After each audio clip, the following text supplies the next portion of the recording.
Hi hello అందరికీ నమస్తే. చాలా కాలం తర్వాత సమంత గారు తన సొంత బ్యానర్‌తో 'మా ఇంటి బంగారం' అనే సినిమాతో మన ముందుకొస్తున్నారు. దానికి సంబంధించిన ట్రైలర్ వచ్చేసింది. ఈ ట్రైలర్ చూసినాక మనకేమనిపించిందంటే ఇది ఫుల్ ఫ్యామిలీ డ్రామా సినిమాలాగా అనిపించింది.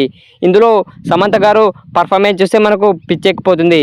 ఇక ఫ్యామిలీలో ఆమె ఇన్నోసెంట్‌గా కనిపిస్తూనే మరొక వైపు యాక్షన్ సీన్స్‌లో పవర్‌ఫుల్ వుమెన్ లాగా మనకు ఆమె కనిపించడం జరిగింది. సమంత గారి పర్ఫార్మెన్స్ సినిమాకి ప్లస్ అవుతుందని ట్రైలర్ చూస్తే మనకు గట్టి నమ్మకం వస్తుంది. ఇక ఈ ట్రైలర్‌లో కొన్ని action scenes, family dialogues, emotional dialogues చాలా పర్ఫెక్ట్‌గా చూపించారు. బ్యాక్‌గ్రౌండ్ మ్యూజిక్ కూడా పర్ఫెక్ట్‌గా ఉంది. ఇక ఈ సినిమా ఎలా ఉంటుందని నాకైతే ఆసక్తి రేకిచ్చింది ట్రైలర్ చూస్తే. ఓకే గైస్, ఈ వీడియో ఇంతే. సమంత గారు నటించిన ఇక ఈ ట్రైలర్‌ని మీరు చూసారా లేదా? చూసింటే ఎలా అనిపించింది అభిప్రాయం కింద కామెంట్ చేయండి. ఇక ఇలాంటి రివ్యూస్ కోసం మా ఛానల్ సబ్స్క్రైబ్ చేసుకొని సపోర్ట్ ఇస్తారని ఆశిస్తున్నాను. Thank you. బాయ్.